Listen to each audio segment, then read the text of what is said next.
Κλείνω. Τι τρέχει? Δεν δίνει σημασία. Αστυνομία είμαστε. Μας έστειλαν από κάτω. Μάθαμε ότι όπου να είναι έρχονται και πρέπει να ετοιμαστείτε. Αφού η συνάντηση ήταν για τις 2:30, τι άλλαξε? Ξέρω εγώ τι άλλαξε. Τι άλλαξε? Δεν ξέρω, παιδιά.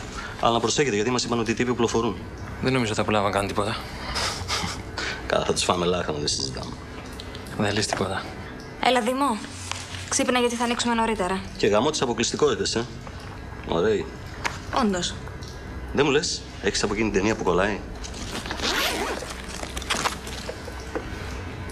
Κοίτα, ρε Κιμούντι, παλιωμαλάκες. Να σου πω, με το μικρό μαζί είσαστε? Ποιον? Με αυτόν. Το μικρό? Ναι. Αυτός είναι της δίωξης ανηλίκων. Έχουν και πιτσιρικά στον κόλπο. Ρε, έχουν και ανήλικο μαζί τους. Ακούρι, παλιοκουφάλες. Να σου πω, γλυκιά μου. Ορίστε. Παλιοκουφάλα είσαι και φαίνεσαι. Έχετε στηθεί εδώ σαν τα κοράκια και περιμένετε να πιτσιλήσετε την τηλεόραση με αίμα, Και σένα τι σε νοιάζει, ρε φίλε. Τη δουλειά μας κάνουμε. Κάνε και εσύ τη δικιά σου και μην ανακατεύεσαι εδώ πάνω. Άκου να δεις, Λεβέντη μου. Εσύ κάνεις δουλειά του αφεντικού. Δεν κάνεις τη δικιά μου δουλειά. Λοιπόν.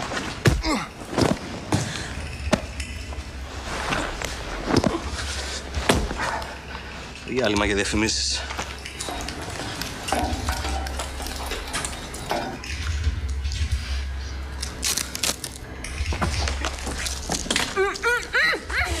Γύρισε μου.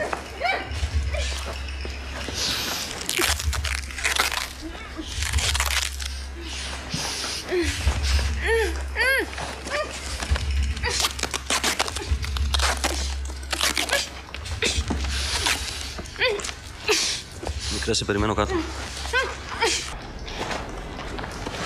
Ξέρεις τι θα κάνεις,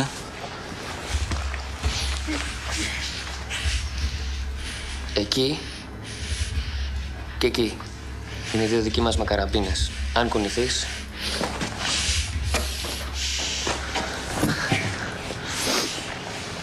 Πρόσεχε, έτσι. Θα προσέχω.